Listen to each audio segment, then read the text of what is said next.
Okay guys, let's start with the class for today. So we will continuing our discussion for supply and demand, right? That is our chapter 2 in the economics. So in the previous class we discussed about what is demand schedule, demand curve we discussed, why it is downward sloping we also discussed that, and we also discussed complementary goods, substitute goods, basically the other factors that determines the demand.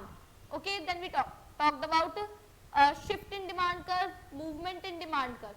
Similar concepts we will define for supply. Okay, we will talk about supply curve, supply schedule, the graph of supply, why it is downward or upward sloping, whatever it will come out to be. Then we will talk about other determinants of supply, and we will talk about goods that have joint supply, and then we will talk about finally shift and movement in my supply curve. Is this clear? Okay.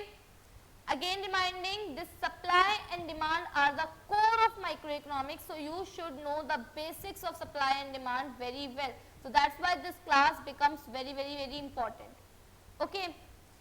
So now if I talk about supply, supply is basically related to producers, my demand, consumers were doing the demand, but supply is basically producing something, right? So producers do supply or producers create supply. Clear?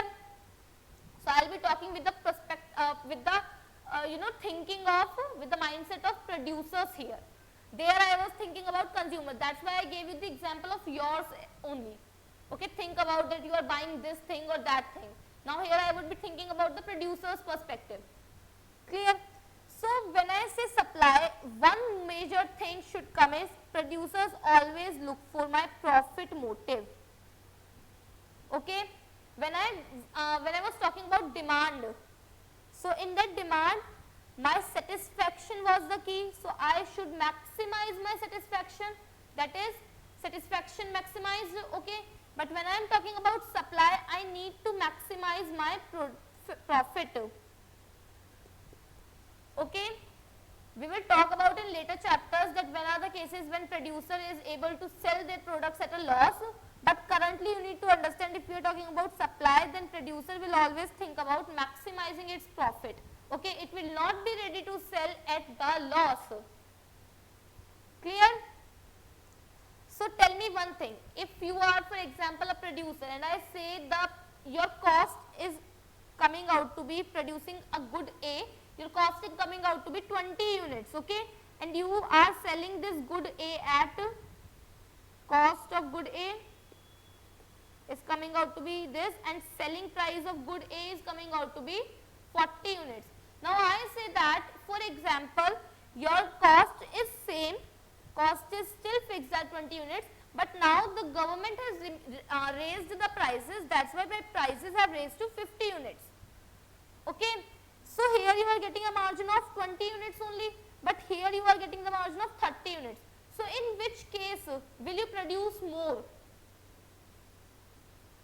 You will always try to produce more in this case, because you are getting more profits here.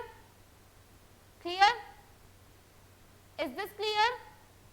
So it means whenever my price of goods increase, look here, these are the prices, right? Costs are not the prices. Prices remain one thing only, the price at which, the amount at which the good or service is sold to the consumers is called the price. Okay, so price is increases, so 40 to 50 is happening, right? So I am increasing my supply, right? Producer is increasing its supply. Why? Because he is getting more and more profits now.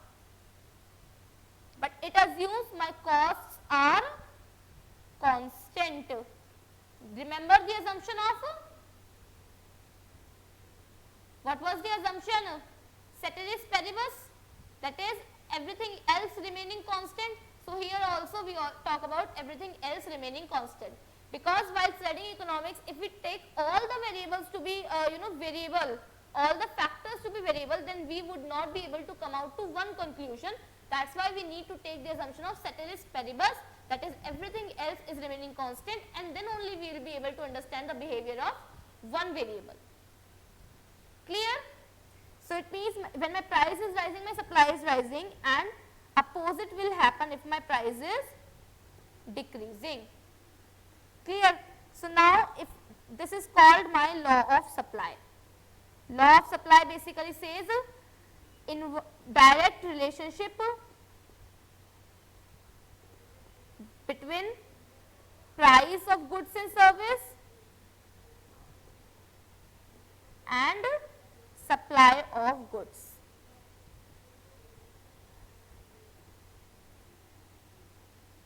Clear? And assumption is ceteris paribus. Okay. Now if I come to my diagram, so this is my P1, P2, P3. Okay. When my price is, for example, this P2, I am producing Q2 in units, right? So this was my supply at supply 2. Okay. Now for example, my price has reduced. So I say when my price is reducing, I will also reduce my supply. So now my supply would be at a lower unit, which is Q1. This is my supply 1. Okay. Now in another case, my prices are increasing. So basically, I will produce more of the unit.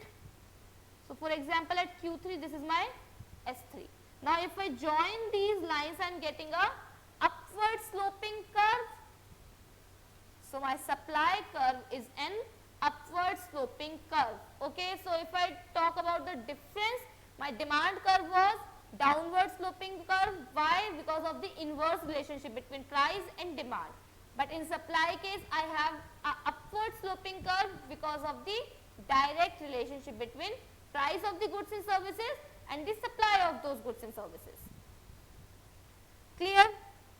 So I can say I am receiving upward supply curve.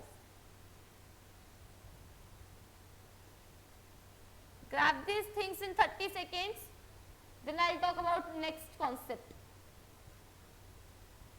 Any doubt till now? Give me in the chat box. If clear, give me a yes as well in the chat box. Quickly.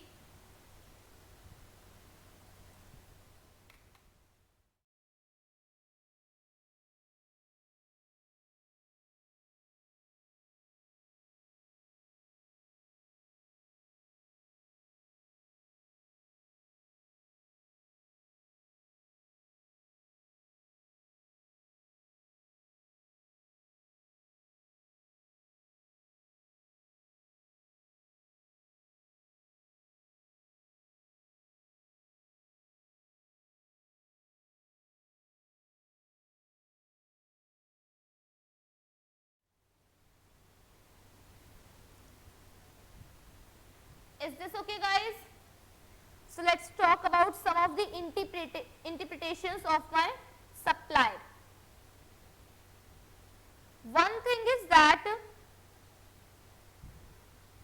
one thing I have already discussed, that my price increases, my product becomes more profitable, that is my profitability increases, and my supply is always related to my profitability. That is why firms will produce more and hence supply will increase. Okay. How will supply increase? It means less profitable goods will decrease, the supply of less profitable goods will increase, and the supply of the current good, which is giving me more profitability, it will increase. Okay. Second interpretation what I can make is that, what are the second interpretations?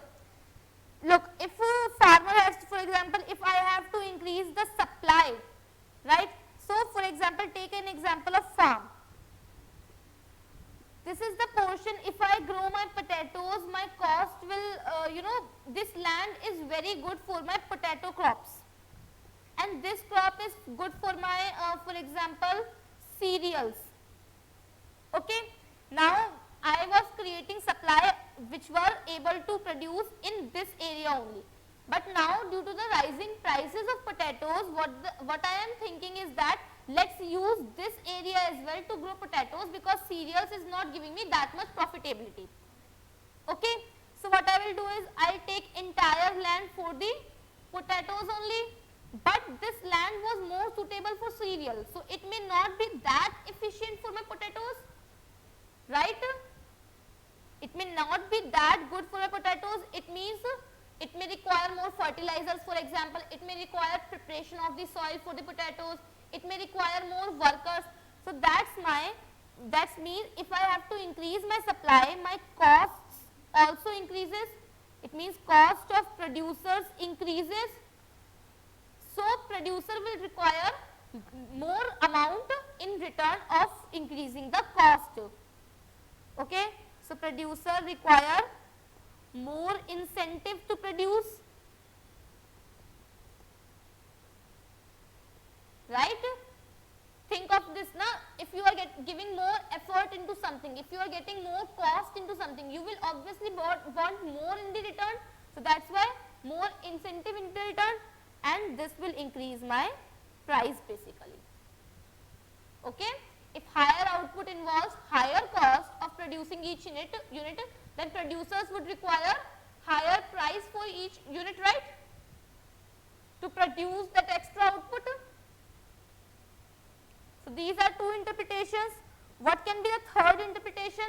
If for example there is firm A in the market, firm B in the market, they are only producing good X. Now good X profitability has increased too much, they are making a lot of profit. So what will happen? For example, you are not in this market, your neighbors are producing something and they are getting more profits, very much profits. So what your mindset will say, okay, they are making profits, let's make the profit entering into the business. It means with long run, in future time, more and more participants will try making good X and absorbing that profit, right? So I say as my price increases, profitability increases, it means more entrants, means more people are coming into the market and they will increase my market supply. Clear? So these were in short run, that is immediate effect, and this is my long term effect, that is it will not be shown immediately, it will be shown after some time period. Is this clear? Long run, short run we will determine in the further section, but just for the sake, noted that it will be for immediate effect and it will be after some time period, will not be shown immediately. Clear? Give me a yes in the chat box, then we will move forward to the determinants of supply.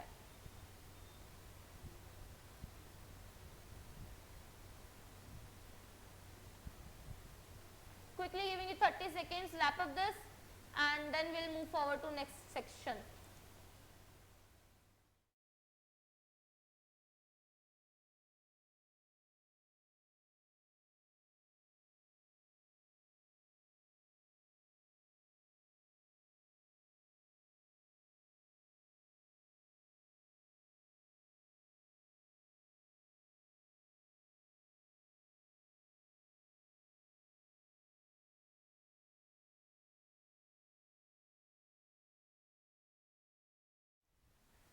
Okay, if this is clear, let us move forward to determinants of supply. So first and most important determinant we have already discussed, price, right? Think of some other determinants. What can be one other determinant? I have talked about it a lot of time in today's class only. What can be the other determinant of supply? Yes, obviously cost. Cost of what? Cost of production. So as my cost of production increases and my prices remain constant, for example, because obviously we take the assumption of ceteris paribus. If I am trying to check the behavior of my supply with respect to my cost of production, so obviously I would need to keep other factors constant, right? Otherwise I won't be able to derive any judgment. Okay, so if my cost increases, my price remains constant, then my profit will decrease, right? Logically it's clear. Mathematically, if I say my profit is equal to selling price minus cost price, if I increase this portion, it means a lot and lot is getting subtracting from the selling price. It means my profitability will decrease. So, my profitability decreases, and I told you supplier is only concerned about the profitability. That is why if its profitability is decreasing, supply will reduce. Clear? So, cost of production and supply have inverse relationship. One increases, other decreases. So, I can write here inverse relationship. Okay. You should know the determinant, you should know the behavior of the supply with respect to that determinant. Clear? Now, moving forward, why the cost of production can increase? What are the reasons due to which the cost of productions can increase? Tell me. What are the reasons due to which my cost of production can increase? First, my raw materials price will increase. Right? For example, if I am producing shirts, cotton shirts, so if my cost of cotton increases, then obviously my cost of the production will increase, right? So, I can say raw materials price increases, changes in technology,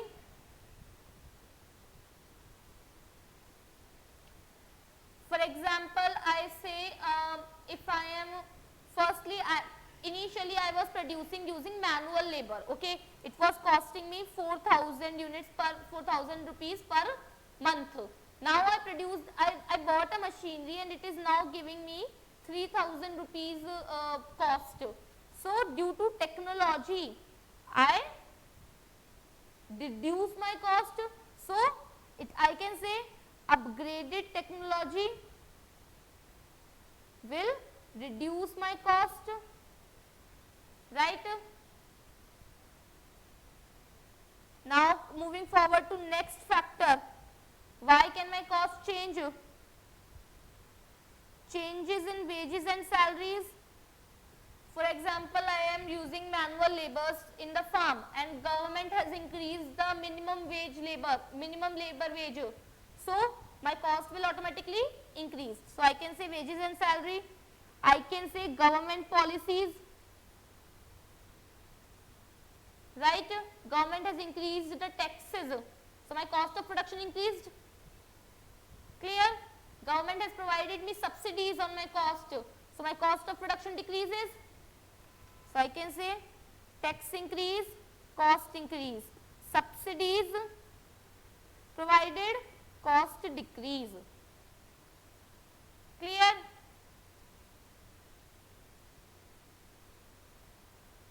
Next factor could be, there I was talking about prices of complementary goods or prices of substitute goods. Here I would be talking about profitability of substitute goods or profitability of complementary goods. So, I can say profitability of alternative good, or I say substitutes good. So, for example, I am producing cotton and there is an alternative to cotton is, for example, jute, right? Now, due to any reason, whether the decreasing cost or increasing prices, the profitability of my jute has increased relative to my cotton. So, I will shift my production to jute obviously, right? Clear? So, I say if my substitutes profitability increases, my supply of my own good would decrease, right? It means if a product which is my substitute in my supply becomes more and more profitable than before, so producers will shift from original good to that substitute good. Okay, getting my point? Similarly, I can define profitability of goods in joint supply.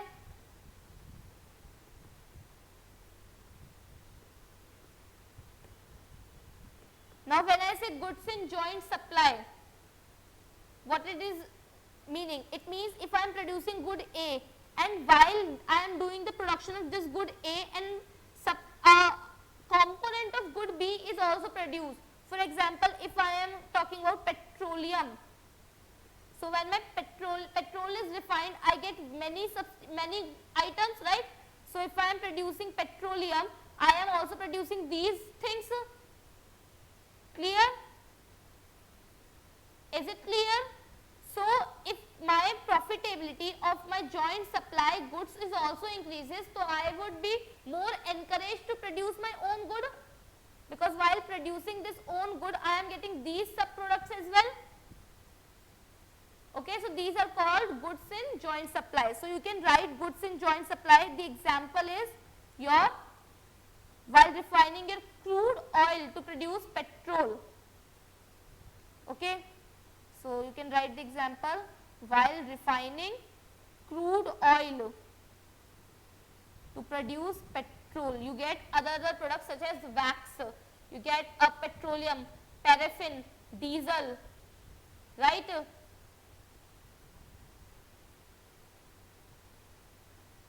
Petrol.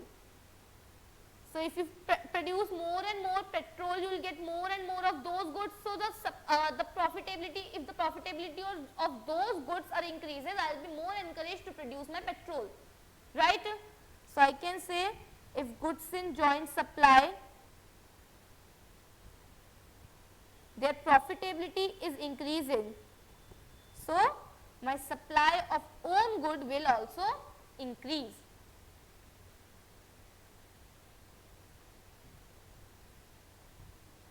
Is this clear?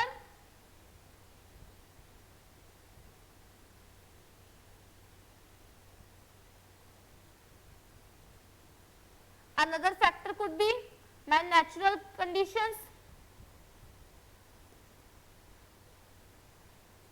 For example, a lot of water is required to produce rice, right? But it didn't rain. There was drought in the area where rice is produced. So what will happen? Automatically the supply of rice will decrease. Clear? These are some factors you need to keep in mind. You will be tested on these factors. What is the fourth one? Aims of producers. Sometimes the aims of producer can be profit maximization. Most of the time is profit maximization, but when we are discussing about the supply, law of supply, then you have to think about profit motive only. But if I am talking about the aim of producer, could be social welfare as well, right? Or maximizing sale as well. For example, you are in first year of a business, you are in initial stage of business. What will your motive be? Will the motive be profit? Will the motive be establishing your brand in the market? So you will be willing to sell some product at the lower prices as well, so that more and more product would reach the public, people get habitual of your product, and then you can increase the price and increase the profitability. That's another concern. But your initial aim would be maximizing the sales. So supply will automatically change according to those factors. Okay. Otherwise, I talk about charity. Charity is producing something. So they will be producing if they are making the social welfare or goods or service. We can talk about service as well. So they will be providing the services even if they are facing the loss. Okay.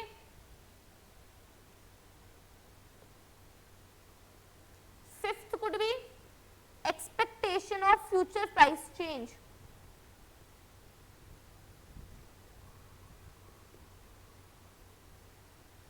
For example, currently you have produced 20 units of something and the market rate is 15 rupees per unit. And you know that after 2 months the prices would be 30 units. So what will you do?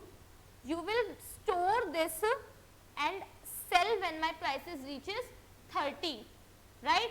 So if you have positive expectation of price change, it means if the prices are going to increase in future, you will reduce your supply. Clear? And vice versa. If the prices are going to reduce in future, you will increase your supply. This is one of the things that you can see in most of the farms and all.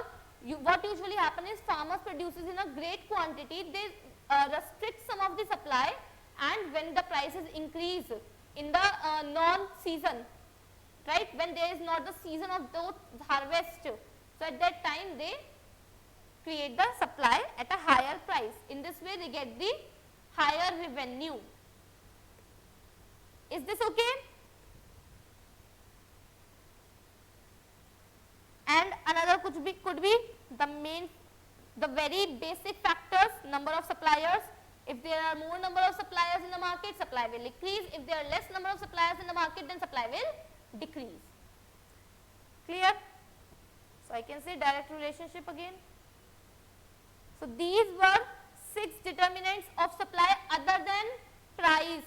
Okay, so price is one of the main determinant of supply, but if I have to talk about other determinants, I will be talking about cost of production, profitability of alternatives, profitability of goods in joint supply, natural conditions, aims of producers, my expectation of future prices changes, and my number of suppliers. Clear? Wrap this up in your mind, have 20 seconds, get a gist of it, and then we will move forward to main topic, that is shift and movement in my supply curve. Very similar to what we have understood in the demand curve. No major difference. Okay? Take your 20 seconds and then we will start with our shift and movement. Any doubt till now, you can ask me in the chat box.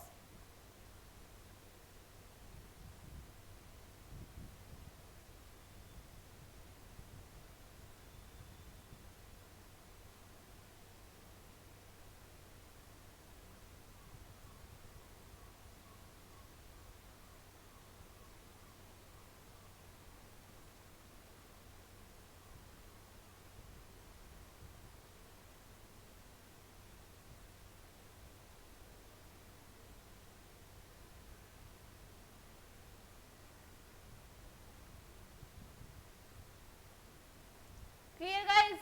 Can we move forward?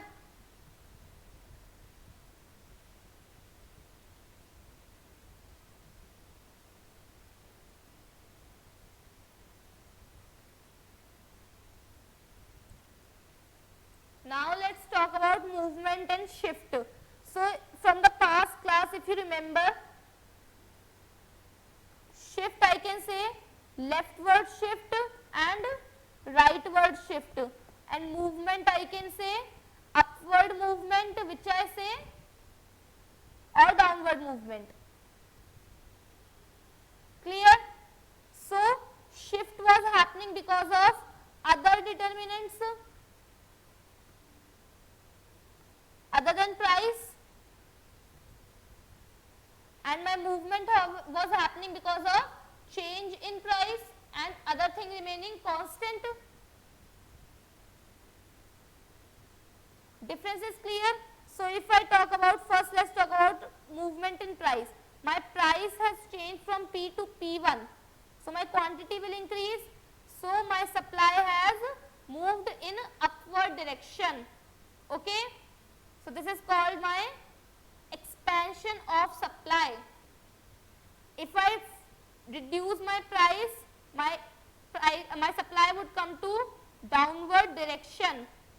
So it is called my contraction in supply. Okay? This happens due to change in price only, other things remaining constant, ceteris paribus. If I talk about shift, that happens due to other determinants, those 7 determinants that we discussed above, right? Cost of production, technological changes, natural weather, or I say, what were the other things? Joint supply, substitute goods. These were my factors that may bring shift in my demand supply curve. So if my price remains constant and my quantity supplied increases. So, my demand curve has shifted to rightward side, right. So, this is called rightward shift, and if it moves to leftward side, it is called leftward shift. Clear, guys? Clear? Shift and movement is clear. Let's do a quick question on shift and movement.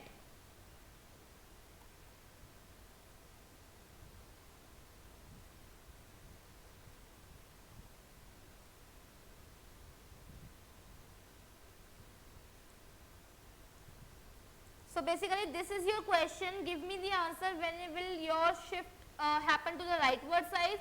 When will your shift happen to the leftward side? Okay, or is it going to be the movement?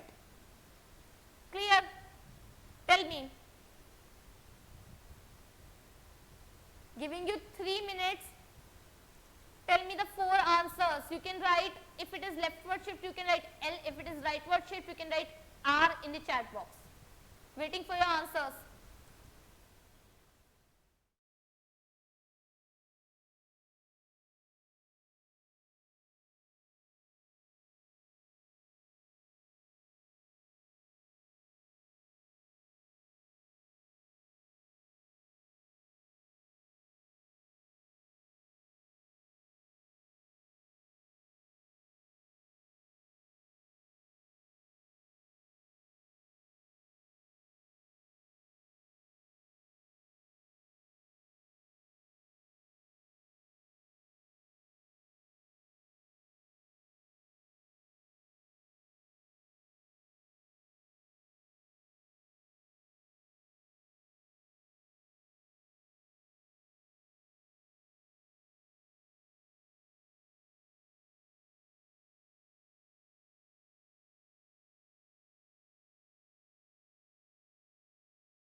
So shall we start discussing, guys?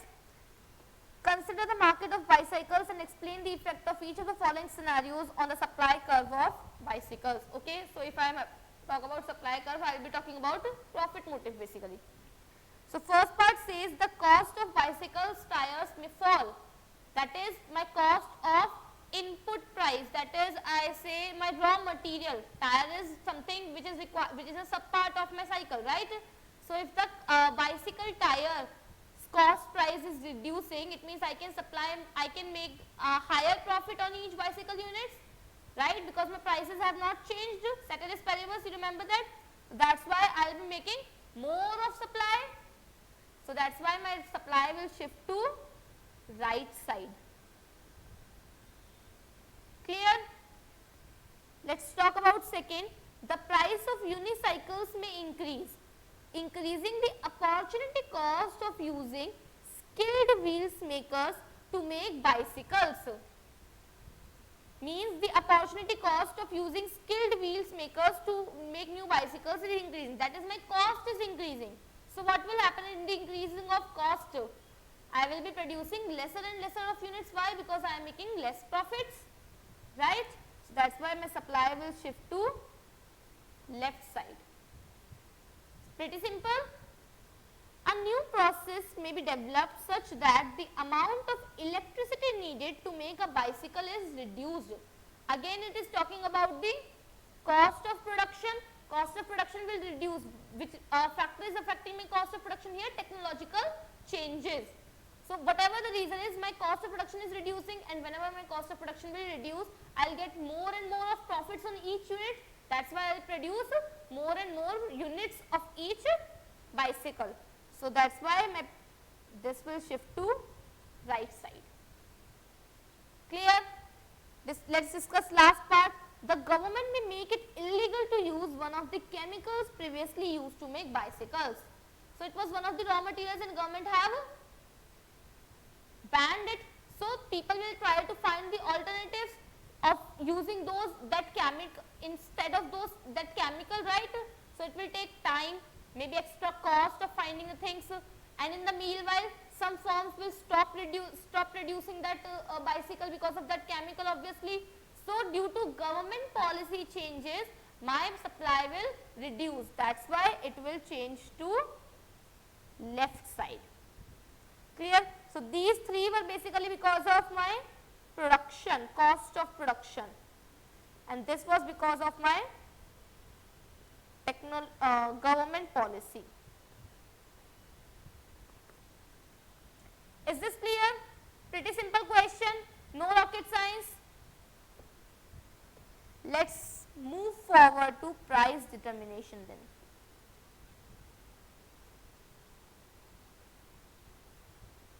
Have 20 seconds, sum everything up, because we will be using the concept of demand and supply in this price determination now. Clear? So 20 seconds, revise what we studied in demands, revise the determinants of demand on your hand, revise the determinants of supply on your hand, revise the law of demand, law of supply on your mind. Okay? 20 seconds I am giving you. Quickly. When it's done, tell me, ma'am, it's done. I am waiting for you guys.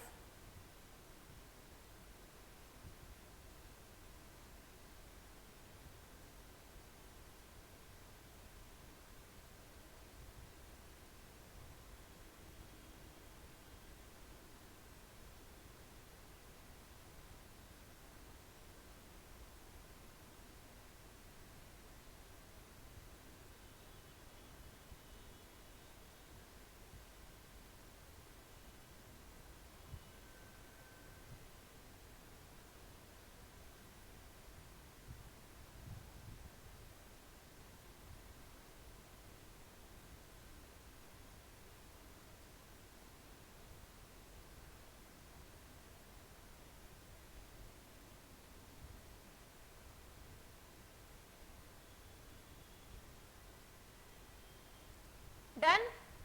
So price determination. From the first chapter that we discussed, basic economic concepts and definitions, what I told you guys, price is determined where my supply meets demand basically, right? Equilibrium price, if I say, equilibrium was the condition from where there is no tendency to move to any other direction, right? That is the balance, state of balance. So in this phase, my price, my market demand, my demand for good will be equal to my supply of that good.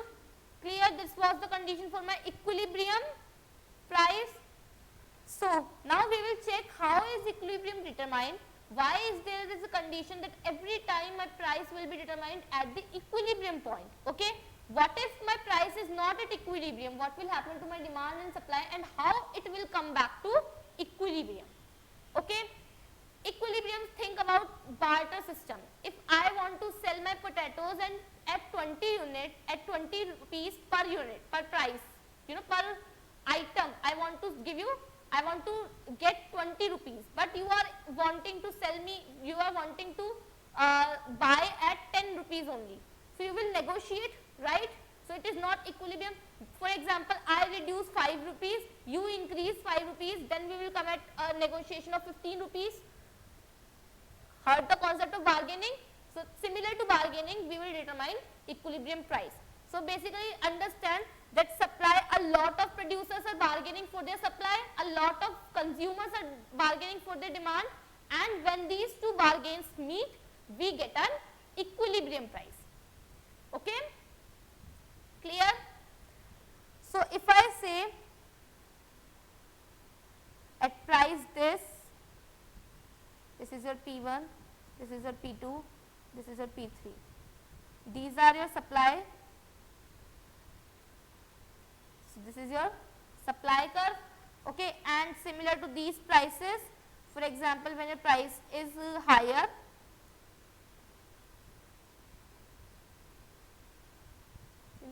these are your demand curves, for example. Let us make another curve. This is basically your demand curve, and this is basically your supply curve. Okay?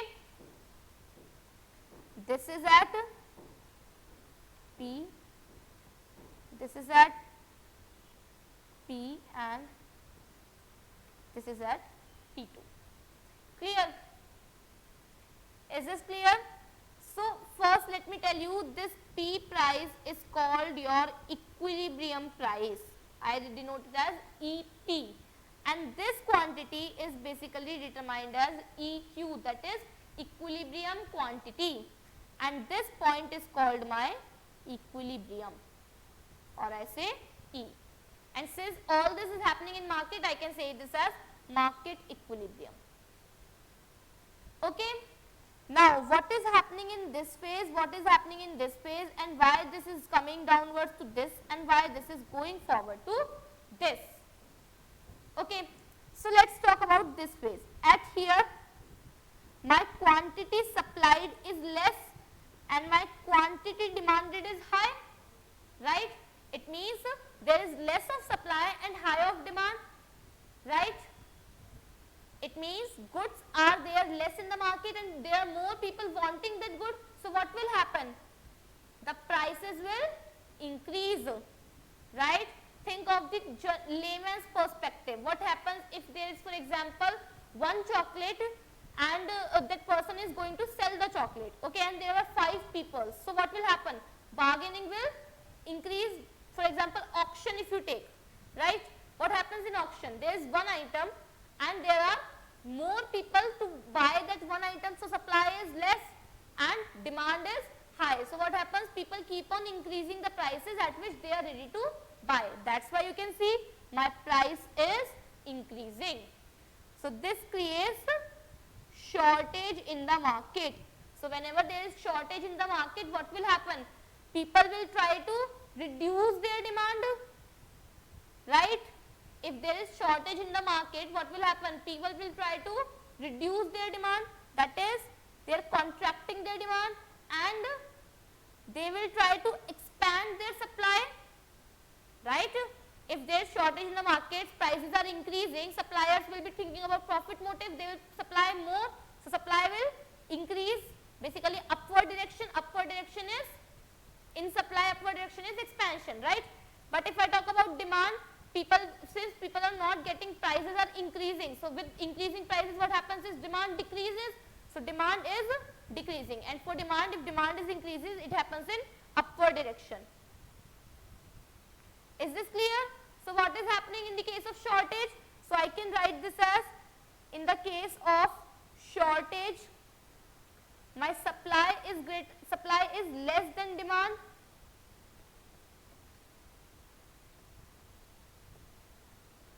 So, let me write downward. What happens in shortage is that my supply is less than demand. So, supply increases, demand decreases because prices are increasing. Okay. So, I move to my equilibrium again. I am moving back to the equilibrium now, where my demand is meeting my supply. Is this clear? Now if I talk about this case, what is happening? My demand is less, quantity demand is less, and my quantity supply is more. It means there are more products in the market, but people are demanding less of that product. So that's why there is excess supply in the market. Clear? Excess supply in the market. And what happens when the supply is excess? The prices will reduce. Why prices will reduce? Think about that for example, there are 5 suppliers, 5 people selling one chocolate, but there is only one person to buy that chocolate. So what will the suppliers do? For example, the supplier say, okay, I am giving you 5% discount. This will say, okay, I am giving you 10% discount. So they are reducing their prices to sell that chocolate. Clear? So that's why prices will reduce, and when prices will reduce, so suppliers will get less and less profits, so they will reduce their supply. So here my supply is contracting, right? And in case of demand, prices are reducing, so people will demand more and more. So in this case, my demand is expanding, increasing, and they again meet at the equilibrium point. So if I write this into my words, in the case of excess, my supply is greater than demand, it means my profit will decrease, my supply will decrease because profitability decreases, and my demand increases, and I again reach in equilibrium condition. It means market usually remains in the equilibrium condition, okay, because whenever there is excess or shortage in the market, it gets absorbed in the long run, and we always come at equilibrium point. Is this clear, guys? I know this is a little tricky portion, but I tried to make it as simple as possible for you guys. So tell me if this is clear. This diagram is very important, because you can easily understand where is my supply demanded, where is my quantity demanded. As I move to the right hand side, my thing increases, that's why my QS is here less, or here my QS is more than QD, and at this phase my QS equals QD. That is, my quantity supplied, quantity demanded are equal. Tell me if this is okay.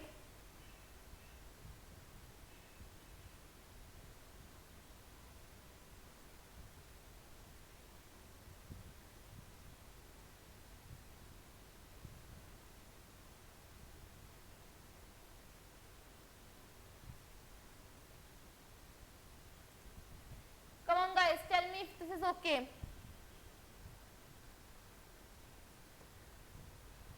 Now what if one thing is remaining constant? For example, let's say supply changes but demand is constant. What happens to my equilibrium price?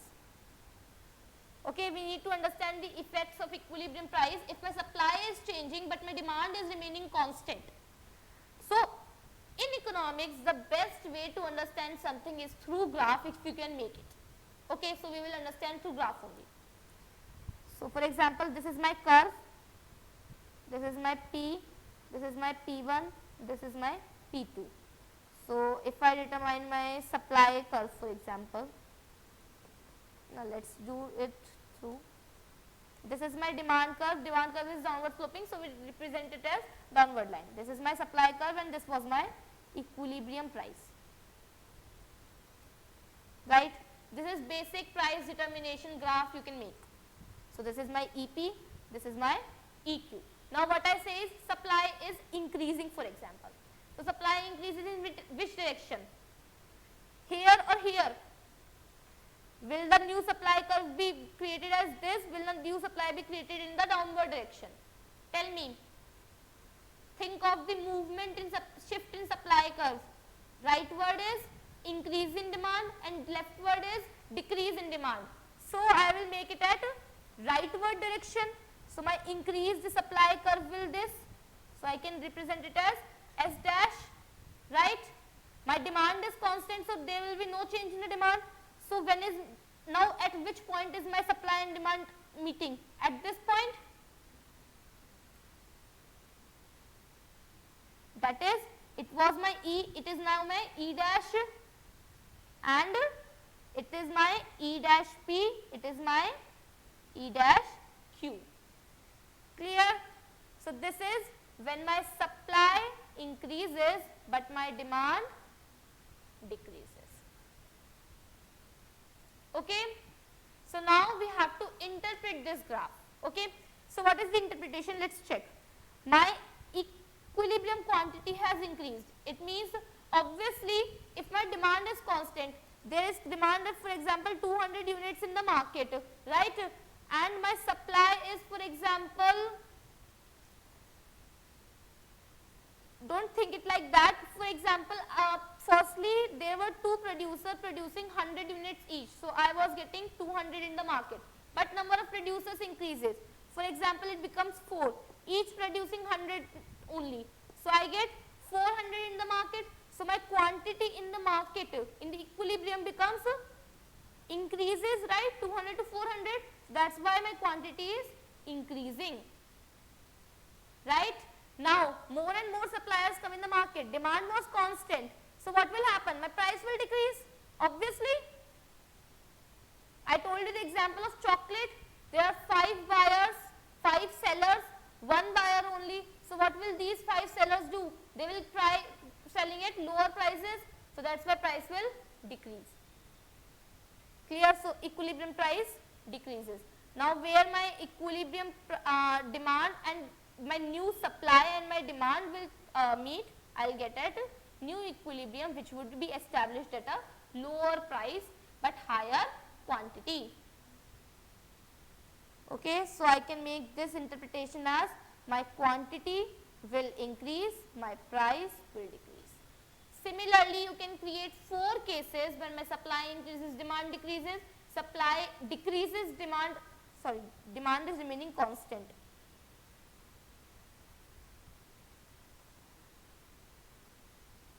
Okay, and supply decreases, demand constant. The next 2 cases can be demand is variable but my supply is constant. Okay, so it's your homework, guys. You have to interpret these 3 graphs at your home, make these graphs and try giving me these interpretations and think of the logic also. Okay, don't go on, okay, graph is happening, then it's okay. You have to go to the logic as well, the same way I am talking to you. Okay, that why is my quantity increasing, why is my price decreasing, why is my price increasing, quantity decreasing. You have to think of that way. That's your homework. Any doubt till now? Otherwise we can wrap up the class for today. I'll be asking you in the next class, that is tomorrow, I'll be asking you what were the interpretations and then we will start with a new concept.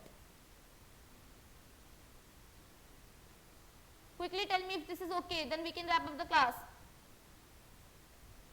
Any doubt till now?